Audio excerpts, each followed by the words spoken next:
And now I bring you to the story that really moves my heart the most. He is a man who was poor. Not only was he poor, he was a person who was very unattractive. In fact, the ulama or the sahabas used to describe him as hideous. Hideous. If a person looks at him, just wants to look away. So this man, Allah created him this way. Poor, no status in society, and hideous. And even his name was ugly.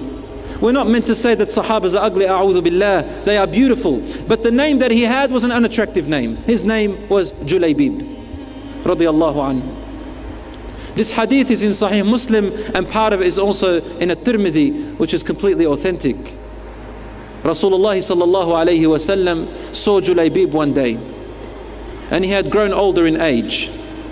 He said to him, "How are you, ya Julaybib?" That was such the case of Rasulullah sallallahu alayhi wasallam. "How are you, ya Julaybib?"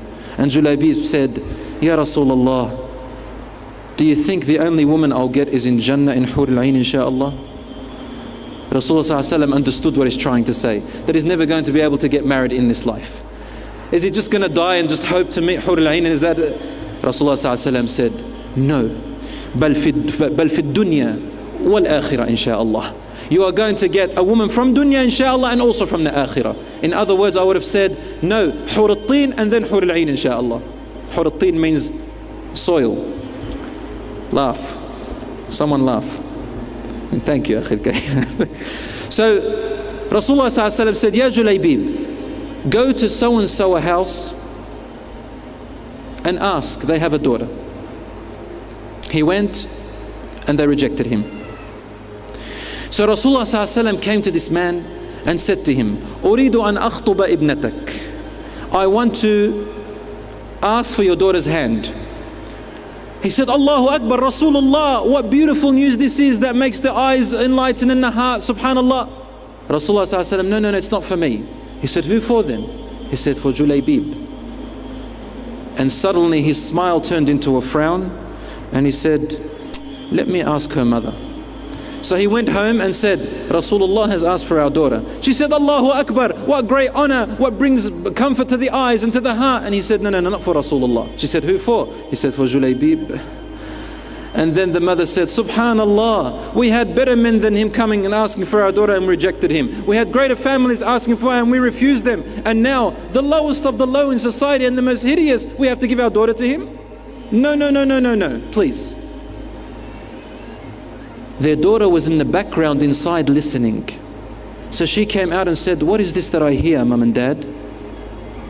Rasulullah sallallahu alayhi wasallam is on behalf of another man proposing that man to me, and you say no to Rasulullah? Wallahi, I will not refuse the request of Rasulullah, and Julaybib is the only man I will marry." Allahu Akbar. When the news came to Julaybib, he was rejoiceful, mashallah. And Rasulullah sallallahu alayhi wasallam got the companions to look after him and donate so that he can get married. Time passed, and there was one of the battles. Then Julaybib was among the people who went into that battle. Rasulullah sallallahu alayhi wasallam was there, and the battle, alhamdulillah, was victorious to the Muslims. And then he went out as he usually does and looks among the Sahaba. There were great Sahabas who had died, and he's asking, everybody's asking, "Where's my uncle? Where's my brother? Where's my son? Where's my so-and-so?" But Rasulullah sallallahu alayhi wasallam was asking one question, "Ayna Julaybib?" Where is my Julaybib? And everybody would say, "We don't know, Ya Rasulullah." Nobody cares about Julaybib. Only Rasulullah sallallahu alayhi wasallam cares about Julaybib. "Where is my Julaybib?" Everyone is saying, "I don't know, Ya Rasulullah." And they'll say, "Ya Rasulullah, have you seen my uncle?" He said, "No." "But have you seen my Julaybib?" And they say, No, we don't know anything about him." So he went looking for him. And amidst the dead people, he finally found Julaybib radiyallahu anhu, dead on the ground. And around him, as a circle, there were 7 of the enemies dead around him. And Rasulullah sallallahu alaihi wasallam, when he saw this image, he stared at him and his eyes flowed with tears.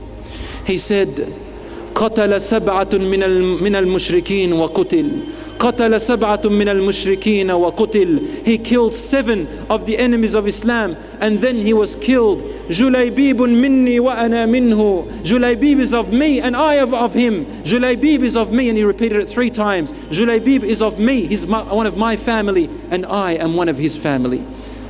Then Julaybib had no other bed except the bed of the palms of Rasulullah sallallahu alayhi wasallam. Rasulullah sallallahu alayhi wasallam carried him on his own forearms.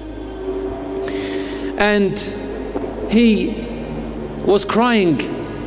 Then suddenly his crying turned into a smile and he looked away. He went to Rasulullah sallallahu alayhi wasallam and buried Julaybib with his own blessed hands. And they asked him, Ya Rasulullah, why were you crying and then you were smiling and looked away? He said, I was crying for the loss of my dear family member Julaybib. No one cared about him but me. And then Allah showed me his place in Jannah. I saw his soul in Jannah, and there was one of his wives from Nuhur al-Ain running towards him. So I smiled that he finally got his wife which he wanted in Jannah. And as she was running, the heel of her legs showed. So I turned away. I have no right to look at the wife of Julaybib.